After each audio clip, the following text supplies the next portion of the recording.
الف با تا ثا الف با تا ثا کے بعد میں یہ کیا ہے؟ ہا. کیا ہے؟ ہا. اس ہا کو ہمیں جیم بنانا ہو تو کیا کریں گے؟ تو ہا کے بیچ میں ایک نقطہ لائیں گے.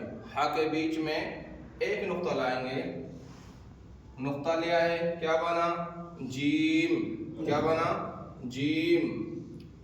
تو جیم کا نقطہ کہاں آتا ہے؟ ہا کے بیچ میں. جیم کا نقطہ کہاں آتا ہے؟ ہا کے بیچ میں. نقطہ ہٹا کر بولیں گے تو کیا بنے گا؟ ہا. نقطہ بیچ میں لگا کر بولیں گے تو کیا بنے گا؟ جیم. یہ کیا ہے؟ ہا.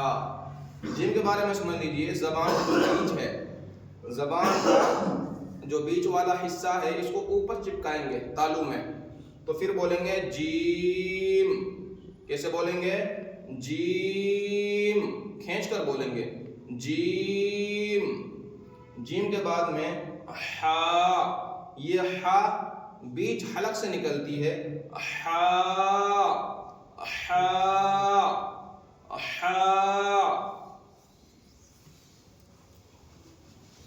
یہ بھی کیا ہے؟ ہا. اس ہا کو ہمیں خا بنانا ہو تو کیا کریں گے؟ ہا کے اوپر ایک نقطہ لائیں گے. کیا بنا؟ خا. کیا بنا؟ خا. اس کو منہ بھر کر بولیں گے خا. منہ بھر کر اور تھوڑا کھینچ کر خا. اب سمجھئے اس شکل سے کتنے حرف بنے؟ 3. کتنے؟ 3. نمبر 1 جیم، ہا، خا. جیم کا نقطہ ہٹا کر بولیں گے تو کیا بنے گا؟ ہا. نقطہ اوپر لا کر بولیں گے تو کیا بنے گا؟ خا. نقطہ بیچ میں لا کر بولیں گے تو کیا بنے گا؟ جیم. پتا چلا جیم کا نقطہ کہاں آتا ہے؟ ہا کے بیچ میں. اور ہا کا نقطہ آتا ہے؟ نہیں. خا کا نقطہ کہاں آتا ہے؟ ہا کے اوپر. خا کا نقطہ کہاں آتا ہے؟ ہا کے اوپر. نقطہ بیچ میں لا کر بولو جیم. نقطہ اوپر لا کر بولو خا. نقطہ ہٹا کر بولو ہا. تو اس شکل سے کتنے حرف بنے؟ 3.